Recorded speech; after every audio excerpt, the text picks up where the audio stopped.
ভগবান আমাদের জন্য যেটা ঠিক করে রাখবে আমাদের কিন্তু সেদিকেই যেতে হবে, কারণ ভগবানের ইচ্ছা ছাড়া কোনোটাই কিন্তু সম্ভব নয়। কারণ পৃথিবীতে একটা গাছের পাতাও ভগবানের ইচ্ছা ছাড়া কিন্তু নড়ে না। তো তেমনই প্রভুর ডাকে আমরা চলে গেলাম আজকে প্রভুর কাছে। তো কোথায় গেলাম পুরো ব্লগটা দেখতে থাকো, ঠিক জানতে পারবে। হ্যালো এভরিওয়ান, আমি স্বাগতা, আর আমার এই ছোট্ট সংসারে তোমাদেরকে সবাইকে অনেক অনেক ওয়েলকাম। তো আজ হচ্ছে রবিবার, যেমনটা বললামই। তো সকালবেলা উঠেই দুপুরবেলা রান্নাবান্না স্টার্ট করে দিয়েছে। আজ এনেছে অনেক ইলিশ মাছ। ইলিশ মাছ ভাজা হবে, ইলিশ মাছ ভাপা বসিয়ে দিয়েছি। ইলিশ মাছের মাথা কানাচি দিয়ে হবে পুঁই শাকের ঘন্ট। তো কারা কারা ভালোবাসো মাথা দিয়ে পুঁই শাকের ঘন্ট কমেন্ট করে জানাও। আর ভাপা ভাজা তো প্রায় অনেকজনই ভালোবাসে, অনেকজন ভালোবাসে না। আমার দেখো ভাপাটা কিন্তু হয়ে গেছে, কেমন হয়েছে কমেন্ট করে কিন্তু জানাতে একদম ভুলবে না। তো সেইটা করতে করতে অরিন্দম আমাকে একটা ডাব কেটে দিয়েছিলো, জলটা ফার্স্টে খেয়ে নিলাম, আর তারপর ডাবটা কেটে দিল, সেটা শাঁসটা খেলাম। আর হ্যাঁ, এইটা কিন্তু আমাদের গাছের ডাব। আমাদের বাগানটা কোনোদিন একদিন ঘুরে দেখাবো, যদিও অনেক বন জঙ্গল তো ঢুকতে ভয় লাগে। আর জানো তো, ইলিশ মাছের জন্য যে দইটা এনেছিলো, আমি ওইটা না একটু বেঁচেছিলো, সেইটাতে একটু বেসন আর হলুদ দিয়ে ফেস প্যাক বানিয়ে লাগিয়ে নিয়েছি, ঘুরতে যাব বলে কথা। তো তারপর দেখো খাওয়া দাওয়া করে নিয়েছি, রেস্ট নিয়ে রেডি হয়ে বেরিয়ে পড়েছি। এতক্ষণ তোমাদের সাথে আর কিছুই শেয়ার করেনি, ভাবলাম যখন বেরাবো তখন থেকে তোমাদের সাথে ব্লগটা স্টার্ট করব। তো এখানে আমাদের আন্দুল পিসিআই রোড থেকে বাস ছাড়ে, তো সেই বাসে উঠে পড়েছি। যেহেতু ওখান থেকে বাসটা ছাড়ে, আর তার জন্য বাসটা কিন্তু ভীষণই ফাঁকা থাকে। তো আমরা বসে পড়েছি, প্রায় মোটামুটি ছাড়লো, বাট যতক্ষণ না পেরুচ্ছে মরিগ্রাম না সাঁতরাগাছি, মানে ওই দানেকশেক লেন ছেড়ে যাওয়ার পরই মানে বাসটা জোরে যায়, কারণ এখান পর্যন্ত এই প্যাসেঞ্জার উঠতে থাকে, নাহলে বাসটা তো পুরো ফাঁকাই যাবে। তো তার জন্য আস্তে আস্তে মানে থেকে থেকে যায়। তো আর যাই আমরা মৌরিগ্রাম মানে নবান্নর কাছে গেছি, মৌরিগ্রাম বলছি সরি, নবান্নর কাছে গেছি। আর বৃষ্টি মানে লেভেলের পরিমাণে স্টার্ট হয়ে গেছে। মানে আমরা যেই পরিমাণে বেরিয়েছিলাম আর যে পরিমাণে রোদ ছিল, মানে তাকানো যাচ্ছিলো না, আর সেখান থেকে বৃষ্টি। তো রেগুলার এটাই হয়ে থাকছে, এটাই নর্মাল। তো দেখতেই পাচ্ছ হাওড়া ব্রিজটা কত সুন্দর লাগছে, তাই না? আর আমার তো আইফোন না যে তোমাদের একদম ক্লিয়ার করে দেখাবো, আর এটা তো আমার অ্যান্ড্রয়েড ফোন। তো যতটা সম্ভব হয়েছে তোমাদের সাথে শেয়ার করেছি।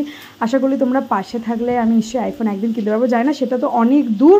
তো একটা কথা আরেকবার বলে দিই, যারা যারা ভিডিও দেখছো প্লিজ গাইজ আমার চ্যানেলটাকে সাবস্ক্রাইব করে দাও, লাইক কমেন্ট শেয়ার করো, একটু পাশে থাকো, ছোটো বোনের মতো দিদির মতো ভেবে একটু পাশে থেকো। তো যাই হোক, তোমাদের সাথে কথা বলতে বলতে দেখো আমরা চলে এসেছি কিন্তু ইসকন। হ্যাঁ, এটা হচ্ছে কলকাতার, যেটা কিন্তু আছে মিন্টো পার্ক থেকে জাস্ট একটুখানি সামান্য হেঁটে গিয়েই, মানে মিন্টো পার্কে নেবেই তোমরা রাস্তাটা ক্রস করে সামনে গলিটাতে ঢুকে গেলেই তোমরা দেখতে পেয়ে যাবে। আর ভীষণ সুন্দর অ্যাম্বিয়েন্স আমি বলতে পারি। মানে ইসকনে না গিয়েও দেখো, পুরোপুরি ইসকন তো এখানে আনা যাবে না, তো যেখানে জায়গায় যেরকম জিনিস তো সেরকমই।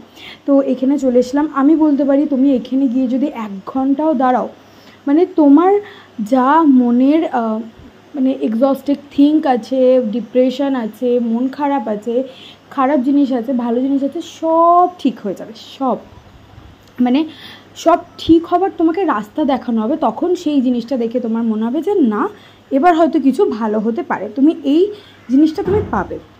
পিসফুল জায়গাটা ভীষণই পিসফুল। আর এখানে কিন্তু প্রতিদিন অনেক অনেক মানুষ আসে, আর সবাই কিন্তু তুলসী দেবীকে প্রদক্ষিণ করে দাঁড়িয়ে পড়েছে প্রভুর দর্শন করার জন্য। সবাই কিন্তু হাত তুলে প্রভুকে ডাকছে, প্রভুকে এক ঝলক দেখার জন্য। আর প্রভুও তো উতলা হয়ে থাকে না তার ভক্তদের সাথে দেখা করার জন্য। তো দেখো প্রভুর মুখটা কতটাই মিষ্টি।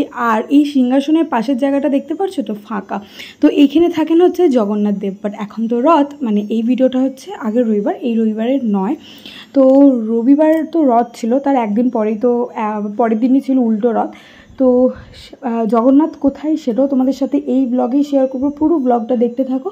তো ওখানে জগন্নাথ দেব থাকেন, এখন তো মাসির বাড়ি গেছে, তো সেখানে তোমাদের নিয়ে যাব। তো সব কিছুটাই আমরা দর্শন করে বাইরে চলে আসি। এখানে যে যার জুতোটা নিয়ে পরে নিই। আর এখানে ফার্স্টে কিন্তু জুতো জমা দিয়ে ঢুকতে হয়। আর দেখো আমরা বেরিয়ে পড়েছি, আবার ক্রসিংয়ের কাছে গিয়ে বাস ধরবো, যাব হচ্ছে জগন্নাথ দেবের কাছে। জায়গাটা ঠিক আমার মনে নেই কোনখানটা, তোমাদেরকে নিশ্চয়ই জেনে আমি পরে বলে দেবো কোন একটা ব্লগে।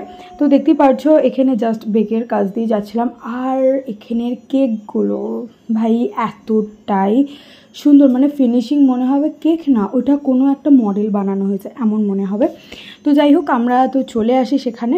এটা ওই পার্ক স্ট্রিটের কাছে, ঠিক আছে, এইটুখানি বলে দেবো, এটা একটু এটা পার্ক স্ট্রিটের কাছে।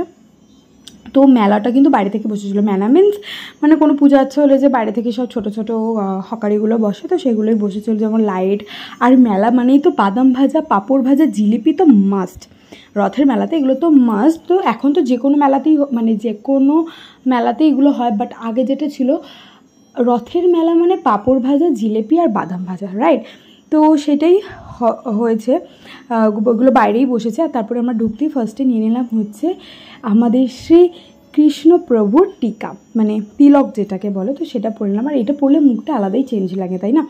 তো এখানে চলে এলাম, দেখো এখানে হচ্ছে রথগুলো, এখানেই এসেছে জগন্নাথ দেব, এটাই হচ্ছে জগন্নাথ দেবের মাসির বাড়ি। রথগুলো বাইরে দাঁড়িয়ে আছে, জগন্নাথ দেবকে একটু পরে দেখাচ্ছে। ফার্স্টে তোমরা রথগুলোকে দর্শন করে নাও।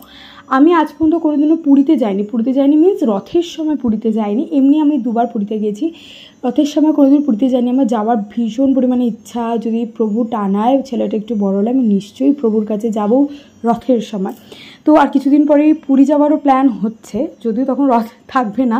তো তোমাদের সাথে অনেক ব্লগ শেয়ার করবো। তোমরা কিন্তু চ্যানেলটাকে সাবস্ক্রাইব করে রাখো, তাহলেই তোমরা দেখতে পাবে যে আমি ওখানে গিয়ে কী করছি না করছি, আমার ডেলি লাইফস্টাইল তোমরা ওখানে কিন্তু দেখতে পাবে। আর এখানে জানো তো এত পরিমাণের মানুষজন ছিল, মানে দেখতে পাচ্ছ লাখে লাখে মানুষ। আর এই দেখো আমাদের মিষ্টি জগন্নাথ বলরাম আর সুভদ্রা কী সুন্দর বসে সবাইকে দেখছে, সবার মনস্কামনা শুনছে। যাই হোক, প্রভু আশীর্বাদ করো যেন অনেক দূর পর্যন্ত এগিয়ে যেতে পারি। আর জানো তো এই শঙ্করপুল থেকে এখানে একটা অ্যাডভার্টাইজমেন্ট দিয়েছিল, যেখানে ছোট্ট ছোট্ট কিউট কিউট মানে অ্যানিমেশনগুলো জগন্নাথ দেবের এত ভালো লাগছিলো যে সেটা আমি ক্যাপচার করতে বাধ্য হলাম।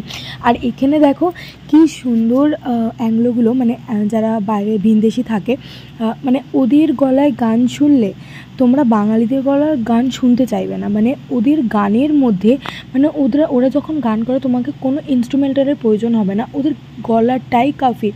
আর তোমার শুনে মনে হবে যেন সত্যি প্রভুকে ওরা মন থেকে ডাকছে। মানে বাঙালিরাও সত্যি কথা বলতে এতটা হয়তো করতে পারবে না যতটা ওরা মানে পারে।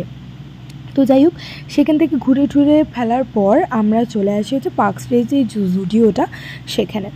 তো এইটা হচ্ছে আশা করি সবার থেকে বড় জুডিও, মানে এটাই হচ্ছে বড় আউটলেটটা।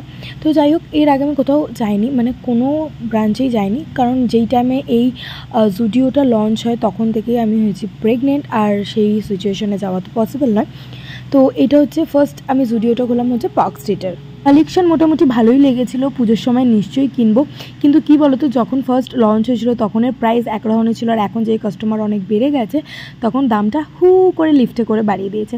তো যাই হোক, আমরা তারপর ঘুরে টুরে কী কিনেছি বাড়িতে গিয়ে শেয়ার করবো। তারপর আমরা উবার বুক করে চলে আসি, তারপর একটা কুলফি খেয়ে মানে মালাই কুলফি খেয়ে চলে আসি বাড়ি। ফাইনালি আমরা বাড়ি চলে এসেছি। আর মাঝখানে উবার থেকে নামার পর অরিন্দমের গাড়ি তো ওখানে পিসিআই রোডে জমা ছিল, মানে আন্দুল পিসিআই রোড যেটা আমাদের আছে ওখানে দেওয়া ছিল গ্যারেজে। তো সেখান থেকে তো আমরা আপাতত বাড়ির সামনে এসে, আমাদের বাড়ির এখানে সামনে একটা শ্মশান আছে, তো সেখানে আমাদের গাড়ির তেলটা শেষ হয়ে যায় আর আমাদের এতটা হেঁটে হেঁটে আসতে হয়ে যায়, প্রচণ্ড পরিমাণে গরম। তো যদি ভিডিওটা আজকের ভালো লেগে থাকে লাইক কমেন্ট শেয়ার করতে কিন্তু একদম ভুলবেন। আমি অনেক কষ্ট করে তোমাদের জন্য ব্লগটা কিন্তু তৈরি করলাম, মানে আজকে অনেকটা কষ্ট করে হয়তো ক্লিপ নিয়েছি আর জাস্ট তোমাদের সাথে শেয়ার করবো বলে। আর ঘরের এই মেসটা একটু করো যেহেতু বাচ্চা। আর হ্যাঁ, যদি ভিডিওটা ভালো লেগে থাকে লাইক কমেন্ট শেয়ার করতে কিন্তু একদম ভুলবে না। আর প্লিজ চ্যানেলটাকে সাবস্ক্রাইব করে দিও, যাতে আমি নেক্সট কোনো ভিডিও পোস্ট করলে তোমাদের কাছে আগে ফার্স্ট নোটিফিকেশান যায়। আর তোমাদের সাথে কী কিনলাম ভিডিও থেকে আগে সেটা শেয়ার করি, তারপর ভিডিওটা এন্ড করব। কিনেছি হচ্ছে এই যে জুডিওর যে পারফিউমটা, এটা দুটো কিনেছি, দুটো মানে একটা ননদ কিনেছি, একটা আমি কিনেছি। আর আমি কিনেছি হচ্ছে এই লিপস্টিকটা, জুডিওর এই লিপস্টিকটা। আমি তোমাদের সাথে নাম্বারটা শেয়ার করছি, হচ্ছে বেরি ব্লাস্ট B02 সামথিং কিছু, কালারটা বেশ সুন্দর। আর ও নিয়েছে এই একটা, ওইটার দাম নিয়েছে, পারফিউমগুলো নিয়েছে হচ্ছে 99 করে, আমার লিপস্টিকটা নিয়েছে 149। আর আমার ননদ একটা নিয়েছে হচ্ছে জুডিওর এই পেন্সিল কর্ন, মানে কি বলে পেন্সিল কর্নই তো বলে এগুলোকে, এইটা হচ্ছে প্রাইস নিয়েছে 99, ঠিক আছে। এই কালারটা সার্চ করে দেখাবো। এটার নাম হচ্ছে ম্যাট বেরি ক্রাশ B1, ঠিক আছে। তো যাই হোক, কেমন লাগলো কমেন্ট করতে কিন্তু একদম ভুলবে না ব্লগটা। তো ভেবেছিলাম কিছু নেব না, জাস্ট ঘুরে আসি, কারণ এটা আমি ফার্স্ট টাইম জুডিও গেছিলাম। তো দেখলাম কালেকশন কেমন, আমি বলবো পার্ক স্ট্রিটের যে মানে জুডিওতে আমরা গেছিলাম বেশ ভালো আর খুব সুন্দর, ঠিক আছে, অনেক কালেকশন আছে। তো যাই হোক, ভিডিওটা আজকে এখানে এন্ড করছি। যদি ভিডিওটা ভালো লেগে থাকে লাইক কমেন্ট শেয়ার এগেইন বলছি। আর বাস ভালো থেকো, সুস্থ থেকো, সবাইকে ভালো রেখো, টাটা।